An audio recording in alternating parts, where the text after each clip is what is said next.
Hello everyone, দেখো আজকে বিয়ে বাড়ি খেতে গেছিলাম, দারুণ হয়েছে খাওয়া। ফার্স্টে দিয়ে দিয়েছিল স্যালাড, লেবুস, তারপরে বেগুনি, ফ্রাইড রাইস আর চিলি চিকেন, ঠিক আছে। আর স্যালাডে দিয়েছিল তো গাজর, শসা, ভালোভাবেই দিয়েছে।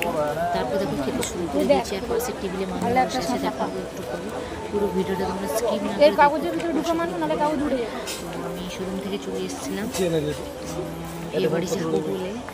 আর মা তো আসবে না বলে আমার শরীর ভীষণ খারাপ, তাও জোর করে শরীর ভীষণ খারাপ, কিন্তু আসবে না বলছিল। চলো একটু ভালো লাগবে, ঘুরে আসো।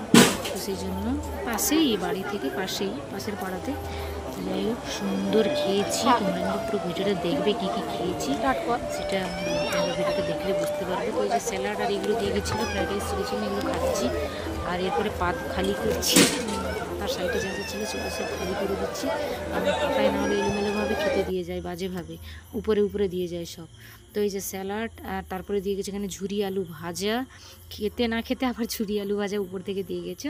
তারপরে এখানে পড়ে গেল সাদা ভাত, আর ডাল দিতে চেয়েছিল। ডাল তো আমি নিই না, কারণ আমি অনুষ্ঠানে কোনো দিনই ডাল খাই না, বাই চান্স ছাড়াই। যে মানুকে দেখিয়ে দিলাম, মানু আমার পাশে টেবিলে বসে আছে, মানুর কাছে ফার্স্টে খাবার পড়েছিল না, তো আমি ফার্স্টে স্যালাড দিয়েছিলাম, যেটা আমার কাছে পড়েছিল ওকে একটু দিয়েছিলাম। তারপর এখানে একটা লটকুটি দিয়ে দিয়েছে, সব রকম সবজি দিয়ে, খেতে তো জাস্ট ওয়াও হয়েছিল। আর টেস্ট কি বলবো। আর আমার যা গরম, আমি শোরুম থেকে এসে সেভাবে আর রেডি হয়নি, সেই ড্রেসে চলে গেছিলাম, দেরিও হয়ে গেছিলো। আর হেঁটে হেঁটে গেছিলাম সবাই মিলে। এই যে মানু বসছে এখানে, কি গরম বন্ধুরা, ফ্যান দিয়েছে, সব কিছু দিয়েছে, মানে ব্যবস্থা খুব ভালো, কিন্তু গরম প্রচুর পরিমাণে দিয়েছে না। তারপর দেখো এখানে মাছের একটা ঝাল চলে এসছে। আর আমি মাছের তো পেটি, লেজ না হলে মাথা খেতে ভালোবাসি। আর যেখানেই আমি যাই অনুষ্ঠানে, আমার ভাগে কিন্তু পেটি পড়েই যায়, কেন বলতে পারবো না, অটোমেটিক পড়ে যায়। মাকে পিস দিয়েছে আর আমাকে পেটি দিয়ে দিয়েছে।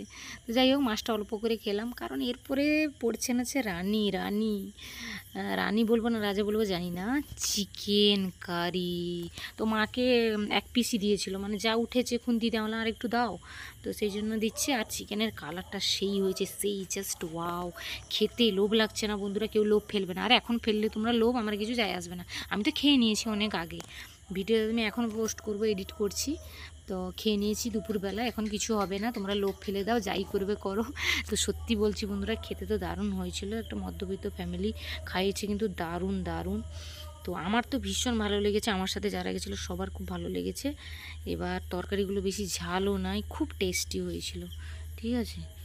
তো এখানে মা আর আমি খাচ্ছি বসে বসে, ঠিক আছে। তারপরে দিল হলো তোমার এই যে চাটনি, ঠিক আছে। ডাল তো নিয়েছিলাম না, তারপরে তো চলো।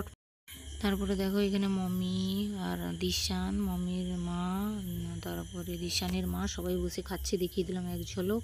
তারপরে পড়ে গেছে এখানে চাটনি, আমের চাটনি, আর চাটনিটা প্রচুর মিষ্টি, ভালো লাগছিল না, একটু টক মিষ্টি হলে ভালো লাগতো। তারপরে দেখো পায়েস দিয়েছি, দারুণ দারুণ, গুড়ের পায়েস বলে মনে হচ্ছে, ভালো তো লাগলো, খুব দারুণ লেগেছে। আর ঘেঁটে করে ফেলেছি থালা, সবগুলো তো খাওয়া যায় না। তারপরে মিষ্টি দিয়ে দিয়েছে, তারপরে দিয়ে দিয়েছে পাঁপড়, আর জোয়ান আইসক্রিম দিয়েছিল, সেটা আমি তোমাদের সাথে শেয়ার করিনি, তো আমি ভুলেই গেছি একদম। আইসক্রিমটা পেয়ে আগে চটপটে খাওয়া শুরু করে দিয়েছি, সেই জন্য মানে আইসক্রিমটা যেহেতু গরমে গলে যাবে, সেই জন্য আর দেখাতে পারিনি। আইসক্রিমও দিয়েছিল, জোয়ান ভাজাও দিয়েছিল। তো কেমন লাগলো অবশ্যই কমেন্ট করে জানাবে। সবাইকে গুড নাইট।